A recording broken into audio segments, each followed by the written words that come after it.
Dark horse एक अनकही दास्तां। अब संतोष अपने सपनों के नगर मुखर्जी नगर में खड़ा था। चारों तरफ सफल अभ्यर्थियों के पोस्टर ही पोस्टर। इनकी सफलता का शिल्प रचने वाले महान कारीगरों के नामचीन कोचिंग के होर्डिंग्स, भिन्न भिन्न मुद्राओं में बातचीत और चिंतन कर आ जा रहे भविष्य के सिविल सेवक। जूस की दुकान पर सूखे और बाढ़ की चर्चा, चाय की दुकान पर जीडीपी पर बहस, कोचिंग से छूटे किताब से भरे बैग वाले छात्र का तुरंत किताब की दुकान पर ये दिल मांगे मोर टाइप से किताब ढूंढना, ठीक वैसी नज़र से जैसे बगुला सागर में मोती ढूंढ रहा हो। पराठे की दुकान पर आतंकवाद से निपटने की चर्चा। ऐसा अद्भुत नगर था मुखर्जी नगर। अभी अभी मुखर्जी नगर उतरा संतोष, जो अपने दिल में तैयारी का एक दिया लिए उतरा था। ऐसे दृश्यों को देखकर अब वो कुछ ही पल में मसाल बन चुका था। बिजली के खंभे और पेशाब घरों में लगे 1 से 900 रैंक तक के सफल छात्रों के पोस्टर में संतोष खुद को महसूस कर रहा था। वह इस नई दुनिया का हिस्सा बनकर गौरवान्वित था। 10 से 15 मिनट तक इस एहसास को पी लेने के बाद उसने अपने फ़ोन में एक नंबर डायल किया। हेलो, हाँ राय साहब, नमस्कार। हम संतोष बोल रहे हैं, यहाँ मुखर्जी नगर पहुँच गए हैं, संतोष ने कहा। उधर से राय साहब की आवाज़ आई। स्वागत है भाई, कहाँ पर हैं आप? खड़ा जी, ये बत्रा सिनेमा के ठीक सामने खड़े हैं। एक ठो जूस का दुकान है, उसी के पास हैं, संतोष ने इधर उधर नज़र टटोलते हुए कहा।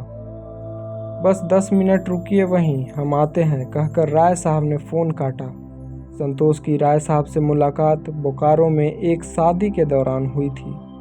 राय साहब ने तभी संतोष को अपना पता ठिकाना और नंबर देते हुए कहा था, अगर दिल्ली में मन हो तैयारी करने का तो ज़रूर बताइएगा। राय साहब का पूरा नाम कृपा शंकर राय था। वे मूलतः यूपी के गाजीपुर से थे। राय साहब पिछले 5 साल से मुखर्जी नगर में तैयारी के लिए रह रहे थे। पिछले साल ही उन्होंने अपने तीसरे प्रयास में आईएएस की मुख्य परीक्षा दी थी। इलाहाबाद विश्वविद्यालय से इतिहास में एमए करने के बाद उन्होंने बीएड भी कर रखा था। किसान परिवार से थे, पर किसानी ठीक ठाक थी। पिता खेतीबाड़ी से मजबूत थे।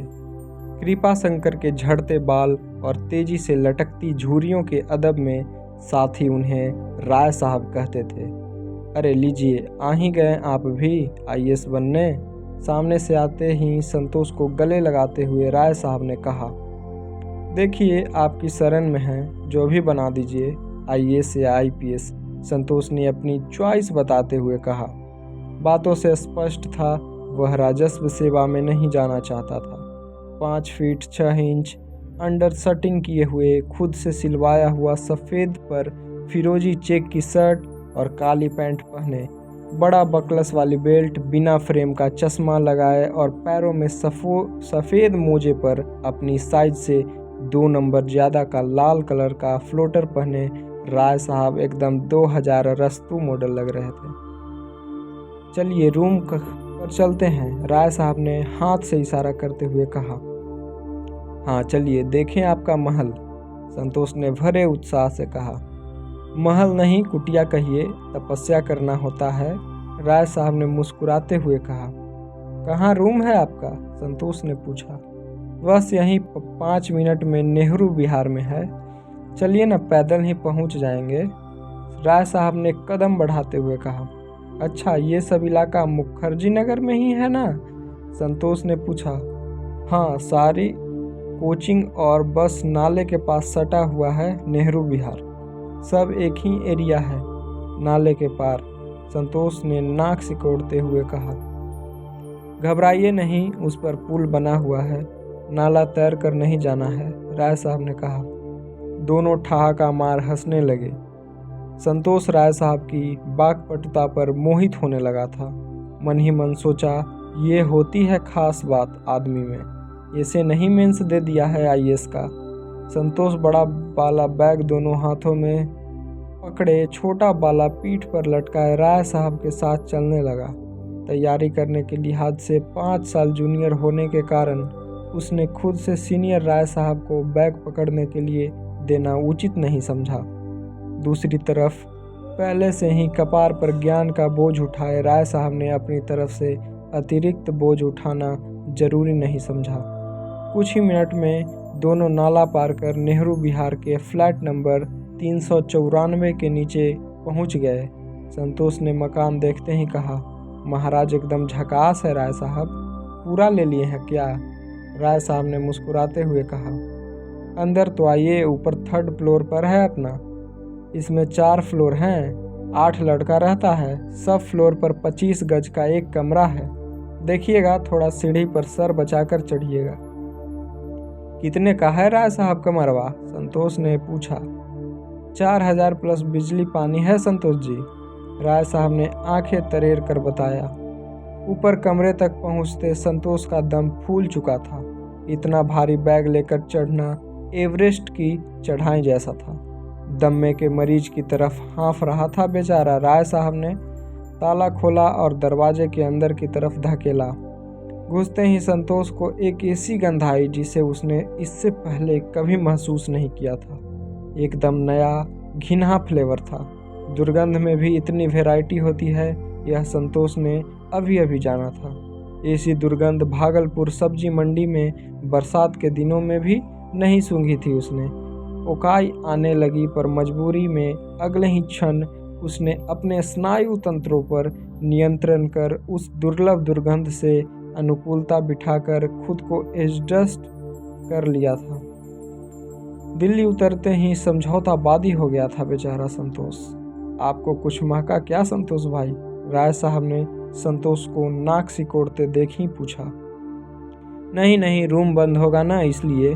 वैसे ठीक है, संतोष ने नाक पर एक हाथ फिराकर कहा। अरे जब आपका फ़ोन आया तब हम खाना का टिफ़िन खोले थे, ऐसे ही खुला छोड़ निकल गए, वही थोड़ा स्मेल मार रहा है।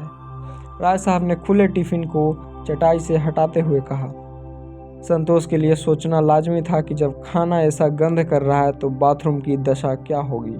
संतोष को रूम पर बिठाकर राय जी दूध का पैकेट लाने नीचे चले गए। संतोष ने कुर्सी पर बैठे बैठे एक नज़र उस पूरे कमरे पर दौड़ाई। दरवाजा से घुसते ही बाईं ओर दुर्लभ शौचालय था। उसकी दशा देख कोई भी राय साहब के सामाजिक दायरे का अंदाज़ा लगा सकता था।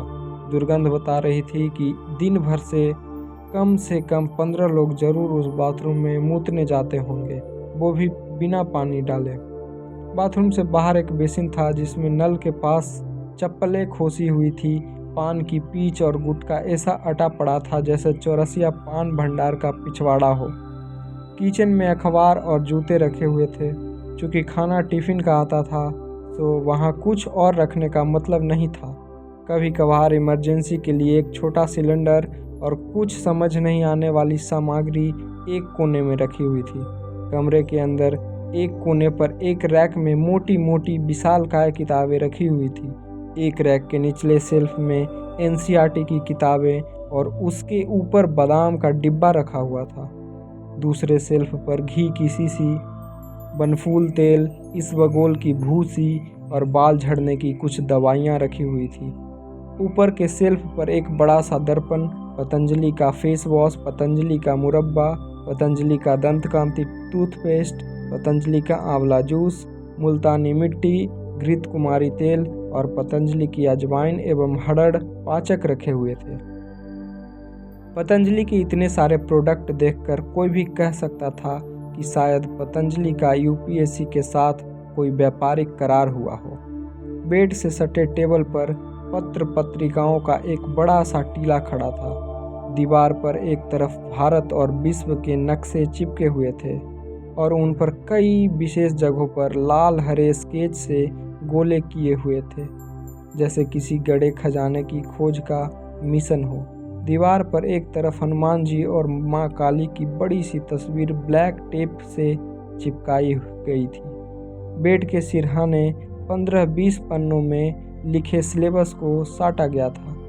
जो जगह बची हुई थी वहाँ मुख्य खबर वाली अखबार की कतरन को साट दिया गया था। पूरे कमरे को देखकर ऐसा लग रहा था जैसे पहाड़ी दवा खाने वाले वैद्य का तंबू हो।